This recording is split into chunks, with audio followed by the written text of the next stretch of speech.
Olá pessoal, tudo bem? Uma discussão sempre muito rica é quando a gente consegue dialogar benefício com custeio previdenciário. E para isso eu vou trazer o salário e maternidade como um bom exemplo. Vamos ver? Vamos supor aqui um contrato de emprego normal. A empregada recebe seu salário todo mês, o empregador retém dela a contribuição, tem também a contribuição da própria empresa. Mas imagine que esta empregada passe a usufruir da licença maternidade, que é uma garantia que está no artigo 7º, inciso 18 da Constituição, que reza que esta licença será de 120 dias, sem prejuízo do emprego e do salário. Porém, o salário nesse período não é bancado pelo empregador, e sim há um benefício previdenciário, que é o salário maternidade. Bom, embora seja um encargo do INSS, a Lei 8.203 determina que a empresa o adiante. A empresa apenas ajuda no pagamento, mas o benefício é a cargo do INSS. Então, como que a empresa é ressarcida desse valor? Ela faz o ajuste todo mês. Ela apura quanto ela deve de contribuição patronal, quanto ela deve reter dos segurados e diminui desse somatório o valor do benefício que adiantou. Assim, todo mês assim, e recolhe, então, a diferença. Esta dedução se chama reembolso. Se aplica tanto para o salário maternidade quanto para o salário família. Bem, a par dessa discussão sobre quem deve pagar o benefício, ora, em regra, esse benefício é pago pelo INSS diretamente. Aqui nós temos uma exceção, a empresa apenas adianta. Mas a par dessa discussão, a outra, incide contribuição previdenciária sobre o benefício, seja quando a empresa adianta ou quando o INSS paga diretamente? Então vamos ver. Nesse meu outro exemplo, então, eu tenho a discussão sobre a CPP ou a CPS. Quanto à CPS, nenhum problema, a empresa vai descontar da empregada na fonte segundo essa tabelinha. Percebam que o salário maternidade não se submete ao limite do regime geral. Vamos supor, por exemplo, que esta empregada recebesse 10 mil reais de salário.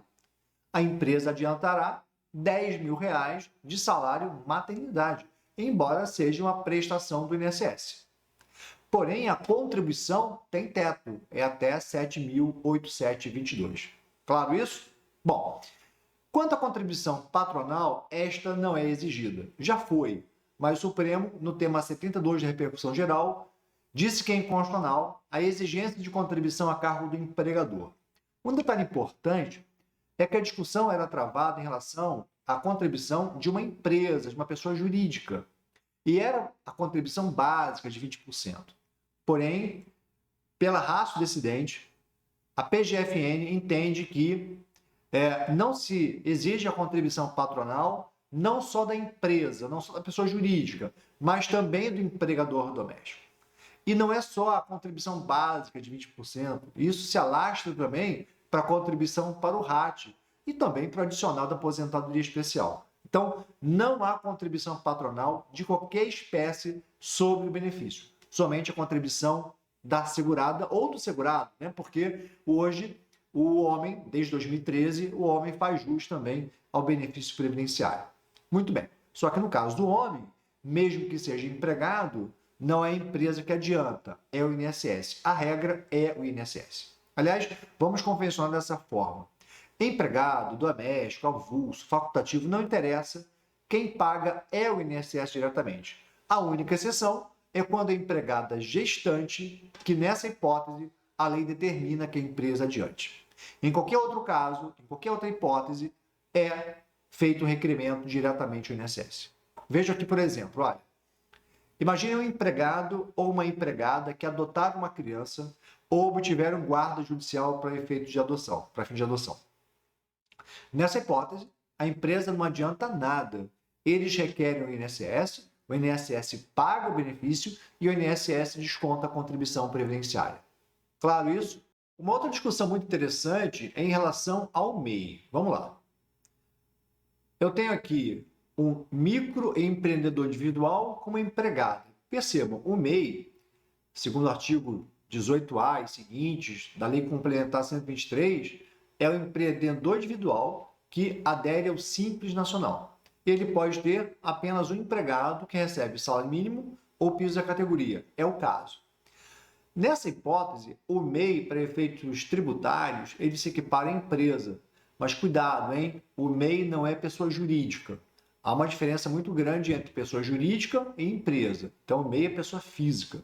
Mas, Kerley, o MEI não recolhe o DAS, o documento de arrecadação do Simples, por meio de um CNPJ? Sim, é apenas um número cadastral, mas o MEI não é pessoa jurídica. Mas nessa hipótese, este empreendedor individual que remunera empregado, para efeitos fiscais, para efeitos previdenciários de modo geral, tanto para benefício quanto para custeio, ele se equipara a uma empresa. E daí? E daí caberia a ele adiantar o salário e maternidade? Não. Aqui eu tenho uma exceção da exceção. Vejam, a regra é o INSS pagar diretamente o benefício. Quando for empresa que remunera empregada gestante, nós já vimos, cabe à empresa adiantar, mas isso é ressalvado para o MEI. Então, para o MEI, a regra é geral, ou seja, a sua empregada requer diretamente ao INSS. Por que isso? Por que o INSS paga o benefício e desconta a contribuição? Porque, gente, se o MEI tivesse que adiantar o benefício, o MEI teria um desembolso que só seria recuperável a longo prazo. Percebam, não tem contribuição patronal no caso sobre o benefício.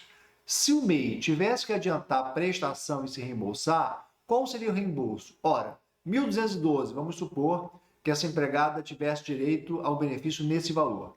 Descontaria dela 7,5%, que dá R$ 90,90. Poxa, fica, sei lá, R$ 1.100 mais ou menos, um pouco mais, todo mês de crédito. Ele está desembolsando para a longo prazo conseguir recuperar. E são 4 meses, são 120 dias. Então, para não onerar o MEI, para não desfalcar, digamos assim, o seu fluxo de caixa, nesse caso, a empregada do MEI requer diretamente ao INSS. Então, é a exceção da exceção, que é a regra, ou seja, requerer ao INSS. Está claro isso?